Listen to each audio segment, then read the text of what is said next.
Hey, coming to you upside down from my roommate's bedroom. She's probably wondering, why do I keep doing these intro videos in her bedroom? Today's guest is Joshua Holloway. I met Josh when he was 11 years old. He was at an after-school program and I was one of the workers. We had an instant connection. He was definitely wise beyond his years in many, many respects. That was clear immediately. We had a musical connection. There was a piano there. We played piano together. And I guess because he seemed so wise beyond his years, I often talk about my personal life, which may have been crossing the line, but it sounds bad, but I don't think it is. So we have stayed in touch over the years. I've also stayed in touch with his mother, and she has helped me a lot. There are a lot of interesting details about the years in between when we met and now, but we're probably going to save that for another podcast. For now, I'm just going to talk to him about what he's up to. Here's the thing about meeting kids when they're kids. You always wonder what's going to happen when they grow up. Who are they going to be? What are they going to become? What are they going to do? I pretty much don't know what any of the kids that I used to look after are up to these days. But Josh, I do, and it is a pleasant, wonderful thing to witness. So let's see what Josh is up to in his world of music. Hi! Did it work? Yeah. Oh, this is so cool. Hi. Your screen is so clear. How was yours? You look great. Thank you. So do you. Yeah. I'm so glad you asked if we could Zoom today. I miss you. So tell me, first of all, just like how you're doing. Where are you? What did you do today? So I'm in Victoria now, as you know, and it's been, like 6 months since I flew back in March because I landed on March 13th. The school closed down the day before. After the school closed down, I caught like a red-eye flight the following morning at like 4 o'clock in the morning to fly back because although I was going to catch one the next day, my mom's instinct, which was correct, was to get me back as soon as the school shut down, because she said tomorrow will be pandemonium and worse, the border might close. Right. Oh my God, you could have got stuck. About 36 hours after I landed, the border closed. So it was very lucky. So you were in New York? Yes. And for anybody that's watching or will watch this, what were you doing in New York? So I was accepted to a performing arts school in New York City back in 2018, and then I deferred a year so that I would be able to save up and work for a while before moving, and continue studying. And I moved to New York City in October of 2019, which really was not. I wasn't there for very long before COVID-19 hit. No, you really weren't. No, I was only there for about 6 months, and then I got through a semester and a half in person. I finished my first semester, which was extremely exciting and glittery, but very overwhelming. The demand is very high. The expectations are high because it's a pretty small school, so eyes are on you almost all the time. So there is sort of a sense of wanting to beat your personal best every day if you can. Mm-hmm. But that can be stressful for the first little while because you feel like you're in the rat race. But once you get into a rhythm, it started to feel kind of like homey. It felt right. The chaos felt kind of good. I can see that because that's your thing. That's your spark to begin with. So being in an environment that is just all about that, of course you would feel at home. It's insane. What kind of courses do they offer? Like, what were you doing day to day? Because I saw a couple photos or Insta vids of you dancing and singing. You're doing all sorts of things. So the school is the school that I went to is called AMDA, which stands for the American Musical and Dramatic Academy. So it's a private institution that specializes in training people in sort of a boot camp style for a career in theater, either theater or film, depending on your major. And I chose theater because it was what was in what still is in my blood. And because I selected the integrated certificate program, I was in a 2-year degree, which technically only takes about a year and a half because of the way that the year is structured. And it's very, very intense. The semesters are only 15 weeks apiece, and every day is about 12 hours. So you wake up at about 6, and then you work until you get to school at 8, and then you work until about 4 or 5 in the evening, and then you rehearse till 9 or 10, and then start the next day. That explains why you were so difficult to get a hold of at that time. This is yes, that's exactly right. And actually, and I'm not just saying this because we're on Zoom together. Your album, Peaks and Valleys, I would listen to it on repeat, walking through the city. On days where I was second guessing, I would listen to your album and Michaela Tombs' album, her EP, because it reminded me of home. And there were some moments when I was in New York and I started second guessing myself and wondering if I really belonged there. Just to listen to something that felt like home, sort of get me back into the ebb and flow. So I was like, hell yeah, I can do this. It will be okay. Wow. So thank you so much for making such a delightful album and pulling me out of my spirals. Oh. But the courses, the classes that I took day by day were 4 dance disciplines per week. So ballet, jazz, tap, and theater dance, which is like Broadway cliche. So every typical move that you see in a Broadway show, like Hello Dolly or Chicago, they cover all the stereotypical choreography moves you're gonna have to learn when you're working on stage. So all there are particular kinds of kicks that you're gonna have to do no matter what show you're in. Is this something you want to do one day, is be in a big Broadway play? To be honest with you, when I was training, that was the total modus operandi. That was it was going to be Broadway or bust. I've been back home for a long time, and I'm still training here at home. I finished my second semester online by sending in videos of me dancing. It was wild. It was I would have Zoom dance classes and Zoom voice lessons. And believe it or not, in a pinch, we made it work. And I still learned a lot. Yeah, that was the MO while I was at school. But once I got back here and I started working a little bit more on my own music, focusing a little bit more on production and figuring out what my own voice is, rather than just can I read the lines for this character? It's can I even read the lines for Josh? I had to do some soul searching when I got back. I think we probably all have.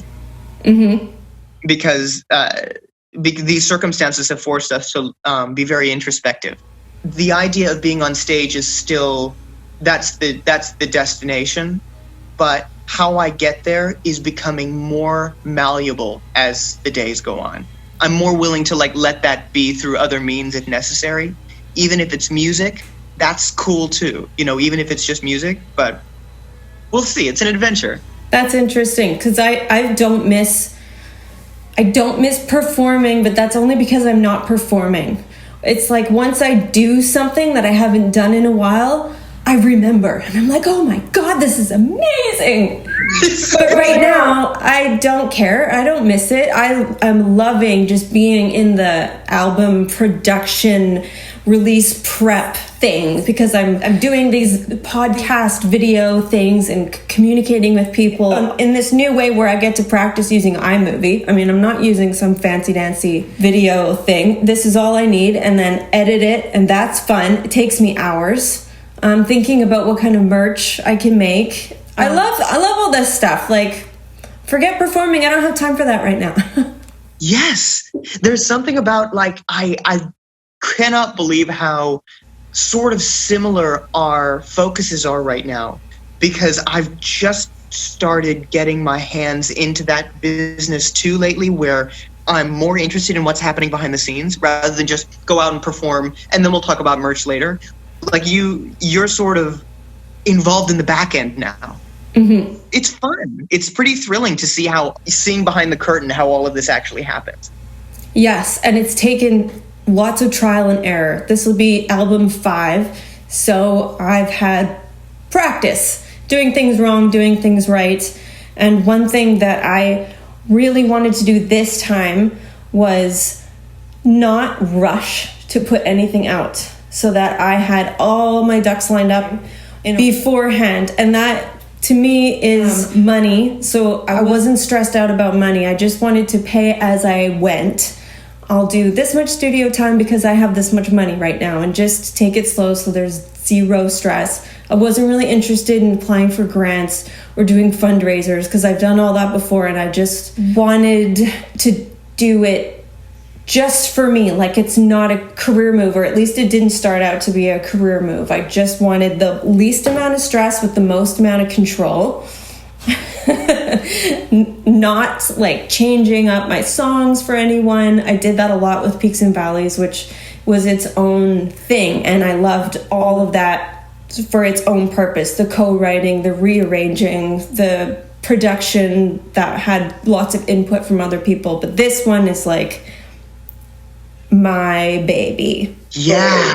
So there's the money aspect, and then there's the, okay, what have I learned about how I like to release things, and what kinds of merch do I want to put out, and what kind of fundraisers or games, or, you know, there's lots of like gamey things you can do when you're doing fundraisers, like coming up with cool things to give people if they donate a certain amount of money. Oh my God, do you remember the Adopt a Word thing? That was a really strange fundraiser I did. I do. It's vague, but yes, I do remember that. Yeah. So this was for the other side. I inventoried every word that appeared in every lyric in the song. So depending on how often the word showed up in the lyrics, it was worth less. But there were some words that were like, I don't know, warrior, let's say, a cool word like that only appeared once or twice, and then I would auction it for a starting bid of $50.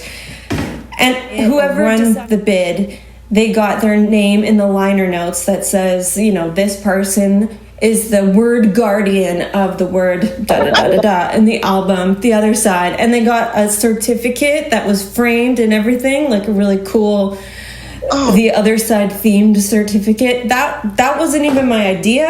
I'm gonna give shout out credit to Sean Enns. Yeah, but you can do so much cool stuff when releasing songs, and I really want to talk to you about the songs that you've been releasing, because your quality is incredible. First of all, the quality of the recordings, and then what's going on with your videos, like who shot it. They're so gorgeous. Your stage presence is amazing. Not that you're on stage, but your, let's say, camera presence is exquisite. So I want to talk to you about all of that stuff too. So you are back from New York, you're living in Victoria, and you're releasing singles.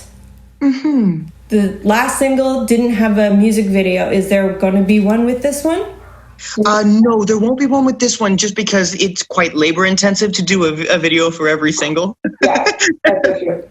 Okay, so the song before that, let's talk about that one. So to answer your first question for who shot it, I don't know if you guys have ever met, because he's also in Nanaimo, but his name is Wojciech Ziemkiewicz. And he's a super cool guy. I've never heard of him. Isn't it a great name? So Wojciech Ziemkiewicz, and he's from Toronto originally. He was a fashion photographer in Toronto, and he moved to Nanaimo about 6 years ago. And we met because he dropped in on one of the services, just to come to one, because it was a super casual environment where really anybody could come and be totally welcomed, which I really dug about that place. And because he was new to the town, he wanted to find some place that was sort of like another home while he got settled here.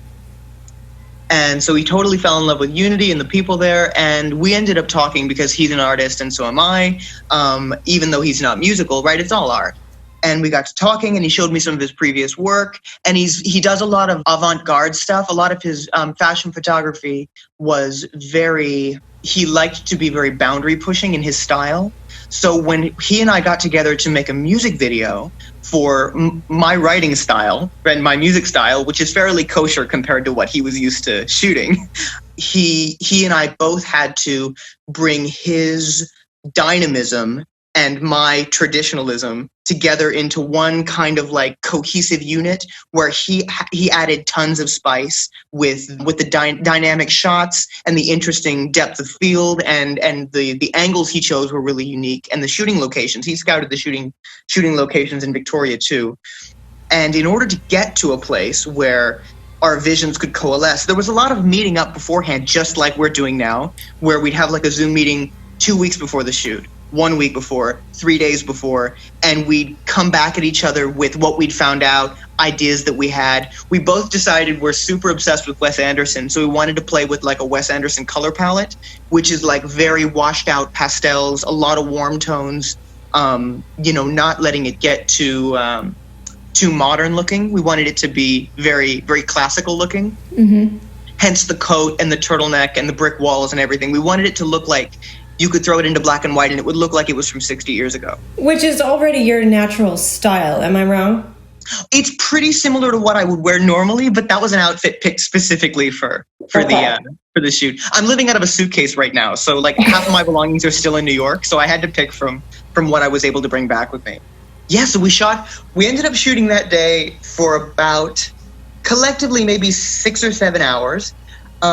Which is crazy to think about, that 3.5 minutes, 4 minutes of footage takes that much shooting. But oh yeah, well you have to sing the same lyric 15 times. No, because you just did the same angle every time. I did. I know. I had to play this guitar without a strap, and I now have a Band-Aid on my finger because of just doing this along the neck of the guitar.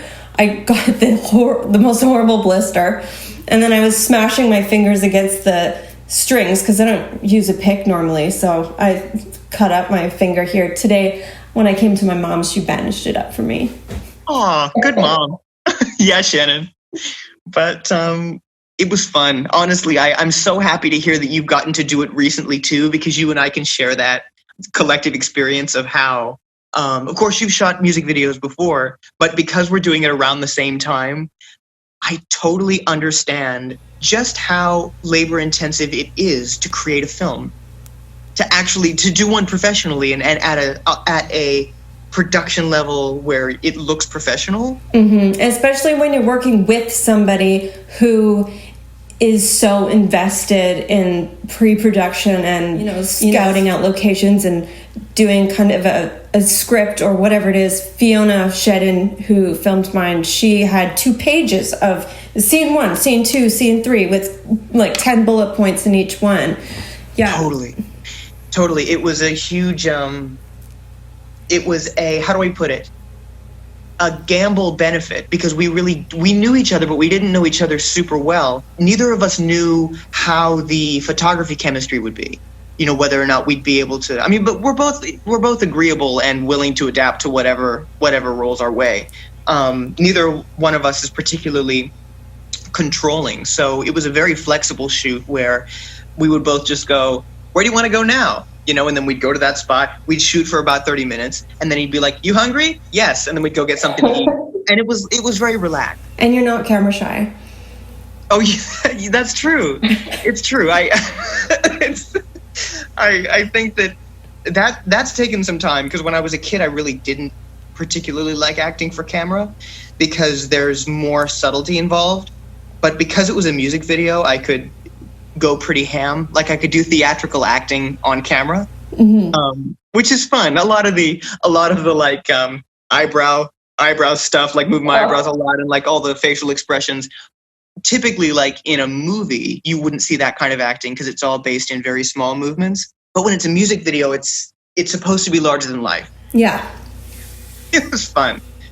Yeah. I would like this guy's number. I'll pass it on to you. Honestly, you'd be surprised how many people have reached out to me and been like, who did that? Because I want to talk to him. It's going to be great for him, for his business, I think. I wouldn't have been surprised if you had told me that you did it all by yourself. What? I don't know anything about a camera. I guess it makes sense that you would say, what? But the reason I say that is because you shocked the hell out of me when you said, oh yeah, all those recordings are done by me, the musical recordings, because they sound incredible. Like, I want you to teach me what the hell you're doing. Okay. I'd be so more than happy to do it with you. It's like I should say with super necessary humility, I really just began this process. And if you dive deeper, I know that when you listen to it, when you listen to it the first time and you just groove out to it and you're listening to it like on your laptop or on your iPod or something, it sounds pretty clean. But if a producer were to go in and look at it, I know that there are certain rough edges that I haven't sanded off yet, because this is my first time producing a record by myself. But to know that on a first pass it sounds super high quality, that like means the world to me. Like mind-blowing to me. I'm no Jamie Langan or a Max Fraser or a Rick Salt. Like I don't have that training to listen to stuff like that and frequencies. But most audience members are exactly like that. The average person who listens to a song is just listening. They're not looking for imperfections. So that's beautiful for you to say that. Thank you. It's so cool. We have to get together. For real. I'll bring the mic over that I use, which I got on Amazon for I think $90 or something. It's like a podcast mic, which I didn't realize until it got there. And but the problem is that I got it, and like the raw sound is not that great, which is why the sound you hear has been significantly fixed. Like with the equalizer, I add like a lot of bass and a little bit more like high-end tweak to it to make it sound like it's fuller, because the initial sound is quite tinny. Mm-hmm. So like when you go into a studio, for example, with Jamie, he's got a super high-quality mic where you could record raw vocals and it sounds like the raw sounds great. But I think that because I'm on a budget, there's just more editing. It's like 20% recording, 80% editing.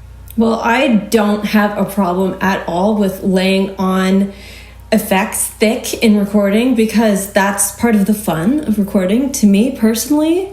Yeah. I've recorded with Paul Similini and he would not let me auto-tune anything. I had to sing everything just perfectly, and it was so frustrating because I'm like, you have it. You have the ability to pitch correct. Use it. But he's such a purist, which was good for me. Sure. But for this album, I'm like, just make me sound great. I think I sound fine enough as it is, but I do not have any kind of, what would you call it? Yeah, I think purist is a good word. Any of that around recording. Like I love doing effects, and Max Fraser did all the guitar and ethereal soundscapey stuff on this album, and it's just like, oh, it's so good.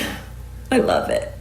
As far as I love that about you, because in your particular genre, like the type of music that I've heard on your albums, because it's especially in your earlier albums, the subject matter is so unique and vulnerable and raw and often very commentative. You're commentating on a part of your life, a part of society, a social moray that we're following that's ridiculous. Like there are some really awesome, almost like rebellion anthems in these pieces.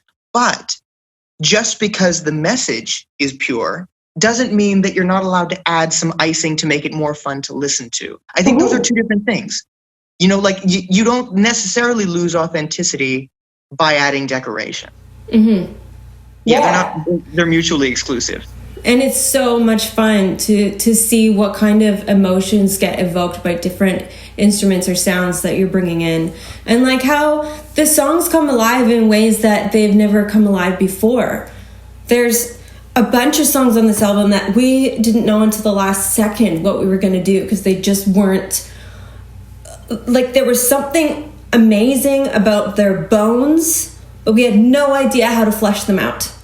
Oh. But eventually it was just like the right instrument. Oh yeah, like why didn't we think of that instrument? And then once it was there, I was like, holy shit, this is amazing.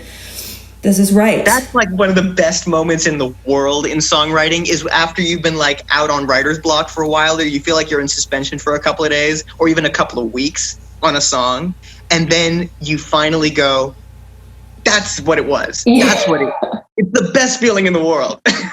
It is. So satisfying and exciting, because now it's like a child, like growing up and going out into the world. Totally is, yeah.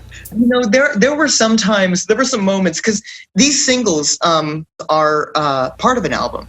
they're pre-releases for an album. The other songs are actually already recorded and finished, but I'm releasing them as singles periodically to get people into the rhythm of me releasing music. Because for you, because you're known as a musician in ubiquity, when you're releasing music, people are like, yeah, Kendall released a song. But because I'm not really one for releasing music, I'm gradually trying to condition listeners and followers to the idea that, like, I might release more.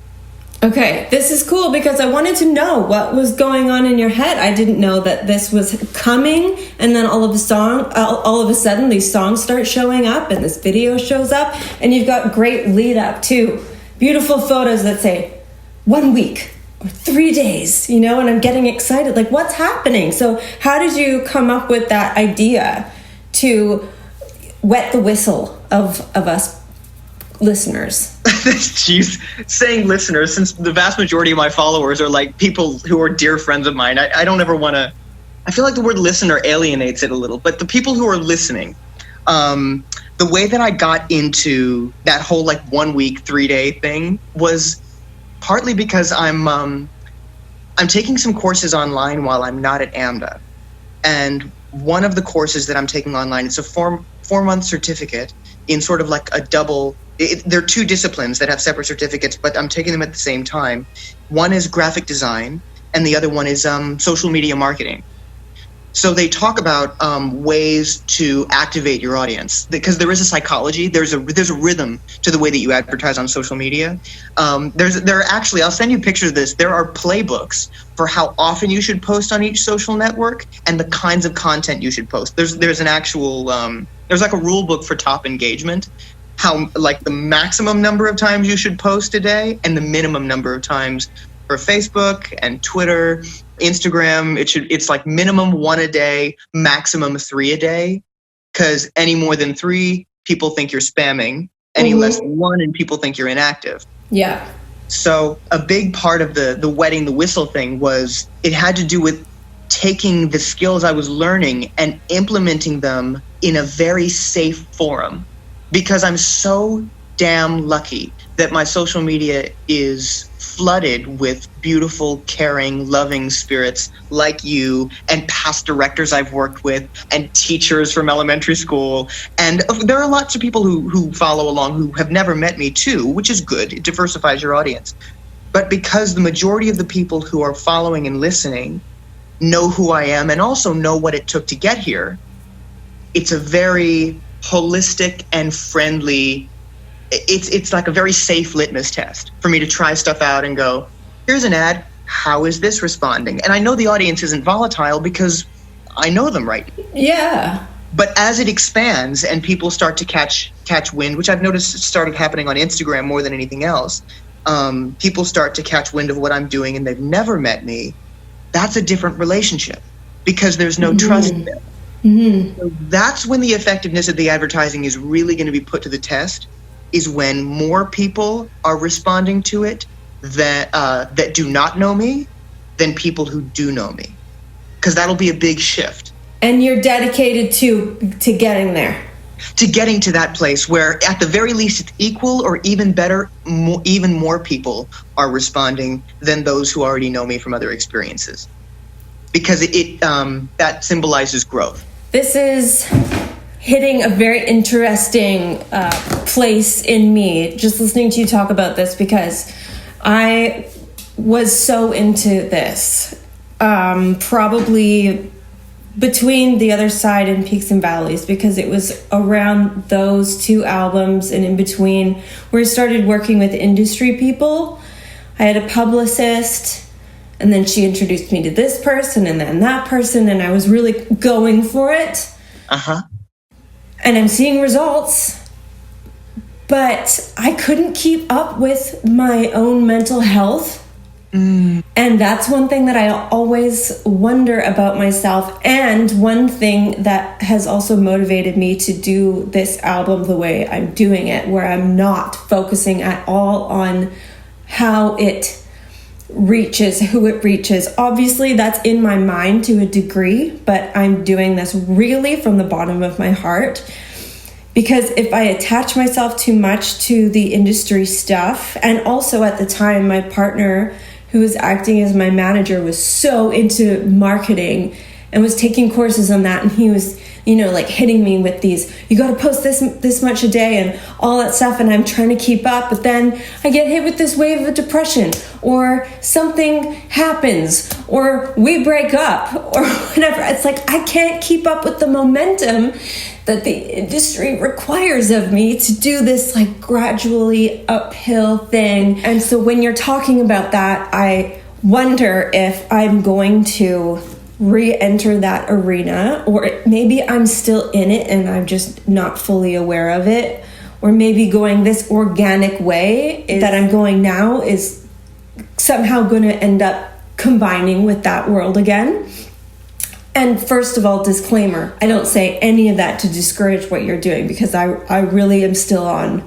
I want to learn how this works. You know, how does a normal person who's not famous, who doesn't have a ton of money, work their way through their songwriting and their creative life and start to connect it to the outside world and like build a career out of that? 'Cause that is something that I know how to start, I know how to continue, but I don't know if I have the energy to keep up with it on that like consistent train that it requires. You're right. You're right. But that's me, because my brain kind of crashes and then goes and then crashes and goes. Honey, me too. Okay. You're spoken like a true Aquarius. This is exactly the problem that I have, which is that I will be extraordinarily dedicated for like a month, and I'll be like hitting all my numbers and like getting where I want to be. And then the next month, something will happen, whether it's that I hit a writer's block or I'm just feeling kind of limp or whatever it happens to be. And then if I lose that momentum, then it's like, I can't even remember what it felt like to be in that headspace previously. It's really hard. And social media, how do I put it? Social media management is like a hysterical marathon that nobody wins. It is so thankless and completely unforgiving, especially at this stage, especially when it's super early and the vast majority of the work you're doing is in a very loving but relatively small echo chamber of people that you've gigged with. And you're trying to find a way to dovetail people like you and I liking each other's posts to somebody in Toronto we've never met who's a music producer going, like, how do we get it in front of them and spread love to the audience that got us this far while also jetting up to the next thing and finding out what the next level is. There's a saying actually that just hit me that I think it has probably become like a mantra for you in this album, which I'm so freaking excited for you, because you really, really deserve this. You really deserve to make an album that's yours, that's completely for you and on your own terms, because it has been a really complicated and exciting and delightful and emotional journey to get here. And you deserve to give not only us, but yourself the gift of creating something that's like quintessentially Kendall. They say when you create something, especially as an artist, the greatest mistake an artist can make is believe that the work they're doing is important. And what that means is that if you think while you're creating it, this is going to blow the world up, this is going to be, oh my God, this is going to be huge, this is going to be it. It can never, ever possibly meet those expectations. It's like you're sort of like conked out at the gate. That's already it. So if you just make art for the sake of making art, or even better, making yourself happy, you cannot lose. And then if people love it, that's just a byproduct of making something you love. Exactly. That is such a difference between this album and the previous one, for sure, and on so many levels. Because I really put that industry artist meld together for the last one. But like when I was on tour with that album, Alex and I were doing our little Canadian thing, and I had my publicist set up this and that and little radio play and radio interview or whatever, write up in a music magazine. You know, things are going well. There's lots of social media engagement. All that stuff was happening. And yet And I did not really like the songs anymore. I didn't care about the songs anymore. I was so sick of them, just so freaking sick of them. And I knew that I had so many other songs that were deeper and had more gusto, like I was digging deeper for these other songs that just meant more. But I made that album so that it was radio friendly, and there were like 3 minutes and whatever seconds, and we rearranged some of them so that they could fit these boxes. And it's a great album. Sounds great. It was a ton of fun. I made it with people that I love, but my focus was, like you said, like, this is going to do something. And it didn't do anything. As far as that's so industry. Because it was made, you're so right, because I guess it was crafted from the beginning to be as marketable as possible. Mm-hmm. And I think that the only exception to that rule, to make something, to start with, because keeping in mind that pop stars follow a very specific formula. They follow a very specific identity formula, a very specific song formula, and album formula. It's incredibly regimented how they do this. Usually it's controlled by their manager. The thing is, the way that can be a successful model is if you already have a large enough audience that you can guarantee it. That makes sense. But if you're hoping to grow your audience, because there's no guaranteeing growth, but there is, you can how do I put it? You can guarantee sustainability, but you cannot guarantee growth. If it's already there, you know what your audience likes. Boom, I'm going to give them what they like, and then that'll work. But if you don't have the audience yet that you're looking for, it's a little bit of fumbling in the dark.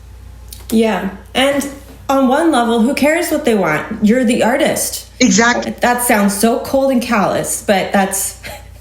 the artist has to make that divine thing that comes down and through, like, that can't be controlled by somebody. Exactly. And wouldn't you rather the people that like your music because it's yours rather than it's something you made for them? Wouldn't you want them to like it because it's authentic?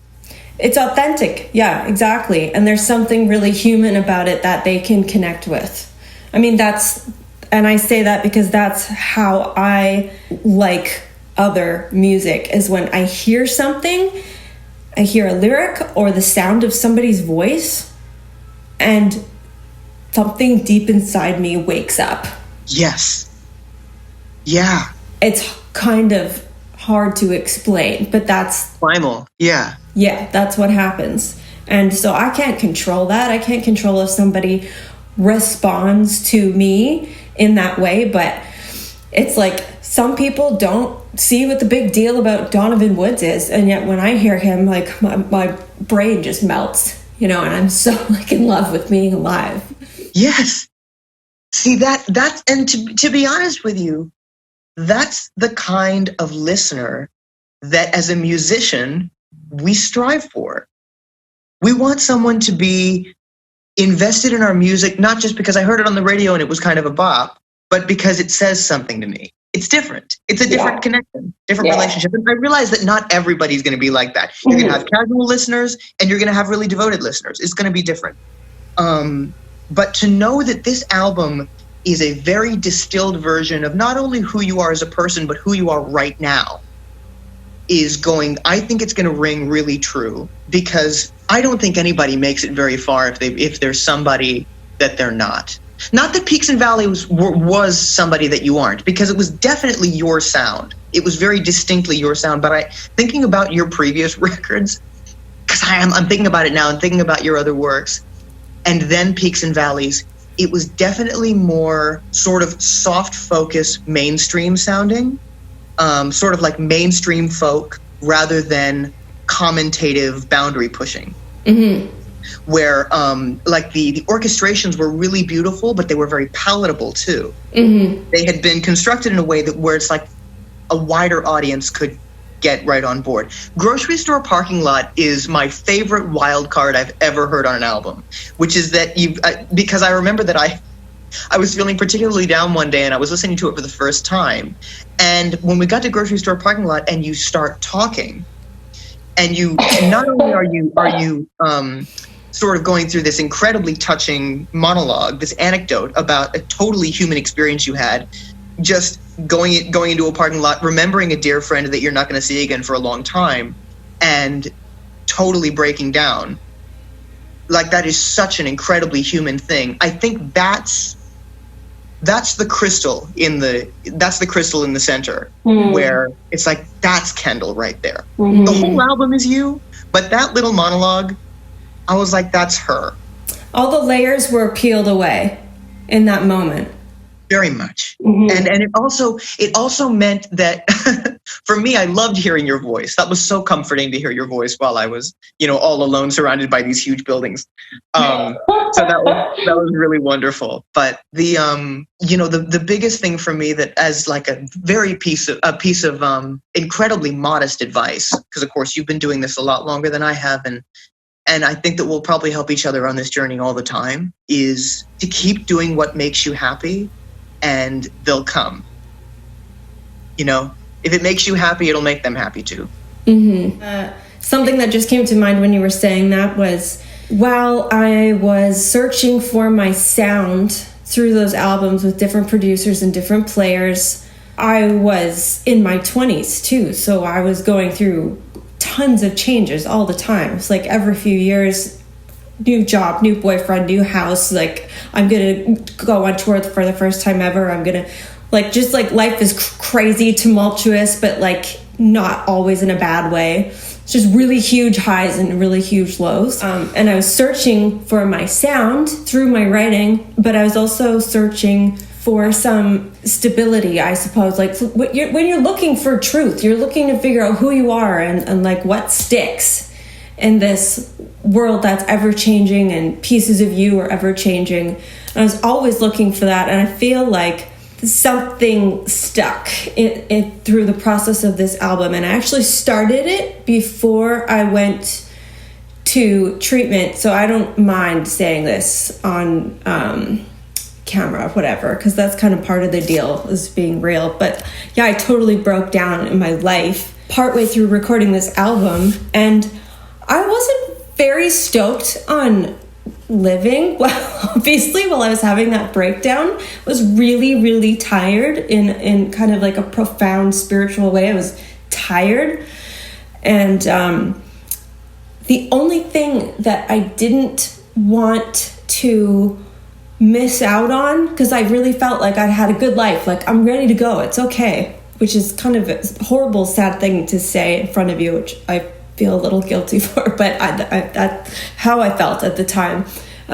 One thing I hadn't done, though, was finish this album.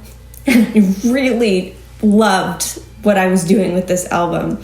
And so after coming out of that profoundly low situation where I actually needed to go to treatment for 3 months to get well enough to continue the album, I found, obviously, more than just my sound, but I found pieces of me that were sticking for like the first time. And over the course of the conversations that I'm having in these Zoom calls and stuff, I think pieces of that are going to fall out. But I know one of them was my sense of self-esteem. I didn't really have it. I thought that I did, but my idea of what self-esteem was so much different than what I believe it to be now. And so I was going about my life all the years leading up to that with this, like, not a clear idea of what my self-esteem was. So it was getting run over all the time by my own odd decisions and like things that were going on in my life, and just like the way that I conducted myself and the situations I put myself in, because I didn't know how to put myself first, and I didn't see any value in putting myself first. But now that has changed so completely. There's just a lot on a really deep level that's different, that has made its way into the spirit of the album. So that's another thing that's just like so different about all the ones leading up to it. But it's like, without that journey here, there wouldn't be a here. Yes. Oh man, this is going to be so good. It's so good. I just listened to a band recently on Spotify called Muna, M-U-N-A. It's a girl group. It's 3 of them, and they're probably around the same part of life that you're in, which is sort of transitioning from 20s into 30s, and like getting into this new, almost like, okay, I'm a person in the world. I'm going to take care of myself. Like, I'm going to do that. They're in that same, I think turning 30 is a big moment for everybody in that, which is that kind of like can we swear on this podcast or no? I already have. You already have? Okay. But it's sort of like a holy shit, I matter moment. Like, it's okay for me to think, I don't have to apologize for wanting things. You know, like, that's okay for me to want things. And to ask for them. Yeah. And it's one thing to say that I matter. Yeah. But to really embody that. Totally different. I think sometimes people go through their entire lives and never do. I don't even know if I would have, unless I like almost died, you know? God, you're right. Yes. You're right. It's hard to appreciate the good unless you've been through some bad. You know, like, this is an incredibly transcendent time for you as an artist right now because you had to go through some shit first. And I think if you hadn't, this wouldn't feel nearly the way that it does. You wouldn't have had the awakening that you're having. And I think that perhaps a big reason why there are so many people that never really take their own desires and their own whims into their hands is because they play their decisions so safe that they're never given an opportunity to mess up. You know, they're never given a chance to really, you know, kind of fuck up a little and then like try again. And then in the fucking up and trying again, it's like learning how to play guitar. You build up calluses, you build up strength. So eventually you're playing like a master, but your fingers had to bleed first. Well, not bleed necessarily, but it has to happen first. Yeah, and you have to take those risks to put yourself out there too. Like, if the opportunity doesn't come, you got to make it, like, make the opportunity. Totally. I mean, you applied for school. Nobody else applied for you. You did that. I know, and credit where it's due. I gotta say, I applied only on total faith from everybody around me. My mom has been my rock my whole life, but she was the one who said, why not? Just do it, you know? And I don't know if at the time I was more afraid of not getting in or getting in. I wasn't sure what idea scared me more. Classic fear of failure and fear of success happening simultaneously. Isn't that wild? Yeah. I don't know. Humans are weird. I am so excited to be at the stage of life that you are in right now, because I am just dipping my toe into the river of chaotic ambiguity. I have no idea who I am or what I'm doing, but I'm going, like, I'm trying to just push on blindly and hope that I find the answers somewhere. And music is the best medium to do that right now. It's just the best way to do it right now. It's so cool to see this side of your artistry, because obviously it's coming from your heart. These are your words, and you're a great actor and a great improviser. Thanks. Great. But when you're acting, you are saying other people's words. And so there's a specific kind of talent that you show when you're acting. But then this is a different, more vulnerable type of talent that is coming through with your songwriting. Yeah. It's stressful for me because I had to come to terms with a lot of, just like I'm sure you did too, when you do get beaten down a few times, sometimes you start to ask yourself, I guess it would be easier if I just didn't get up. You know, like, I guess it would, you know, I could just relax here for a while. But that's not really how progress is made. And a lot of the times, remember when you said earlier, just a few minutes ago, when you said that you were working on the album and then you kept, I loved the phrase you used running it over with my own problems. You kept running over the album. And that was what I was doing for a while in high school, which was that I was on this, in searching for like a sense of self-identity and trying to find out what love is, as every adolescent is. As, you know, when you're a teenager, it's like furious. It's so intense. You can say that again. Yeah, I mean, all those feelings are so amplified because it's the first time you felt them. So it's like, whoa, this is like a drug. You get such a rush from this sensation. So I found myself, getting kind of addicted to that sensation, but not knowing how to create it when the person I was infatuated with wasn't there. How do I recreate that for when I'm on my own and I'm feeling down? How do I get back to that even when they're not with me? Mm. And that was I'm just describing codependency, but that was what I was dealing with. So it's like when you get to a place which it sounds like you're in now, when you transition to a new stage of life, and you're not embarrassed to self-love. You're not worried about like being seen as egotistical or self-involved or, why isn't she being giving of herself all the time, 100% of every day. Sometimes you can take R&R for you and not feel bad about it. And like find that joy even if you aren't giving it to another person. I feel lucky that I have such a debilitating form of codependency that I literally have to put myself first now for my own survival. Like, I don't know how I would have ever come to a place where I'd be willing to do this for myself if it weren't for having such a serious problem with codependency. No, maybe it's an Aquarius thing. I have no idea what it is, but it's like I think that, I don't know about you, but I'm not the kind of person who falls in love with every person I meet. Because there are some people whose personalities, they're like infatuated with everybody, which is amazing.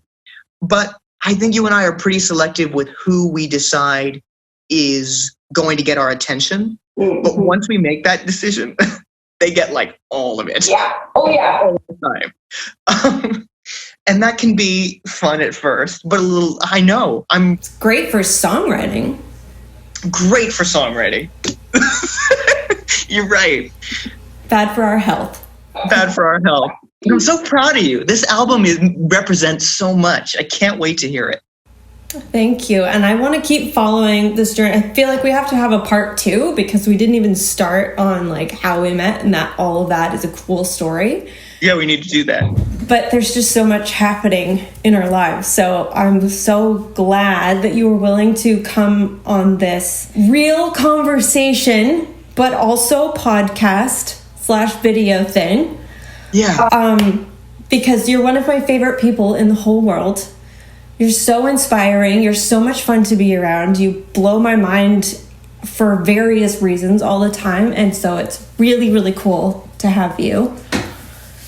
And yeah, I just want to see what happens next. Like, you're going to be single number 3 at some point. Yeah. Yeah, there'll probably be another one, and then maybe the album after that. I'm like I said, everything is fumbling in the dark, but music makes it better. Just for the record, I have to say my absolute favorite of all time so far is the one Fancy. It's called Fancy.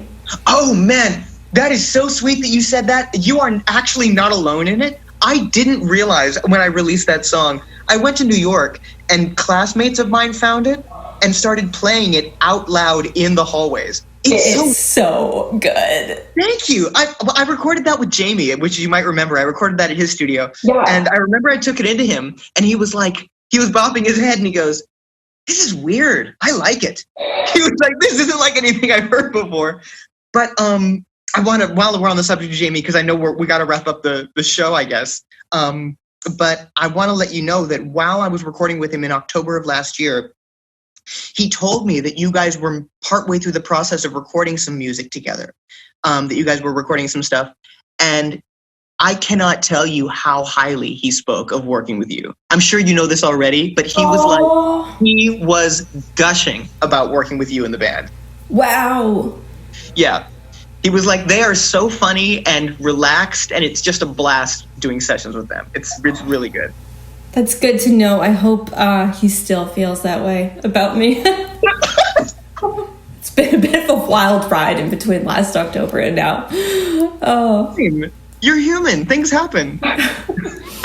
Oh, God. Yes. Oh, Fancy. I had a list of things that I wanted to talk to you about, just specifically about that song. So let's do this again, and we have to do it again because we have so much more to talk about.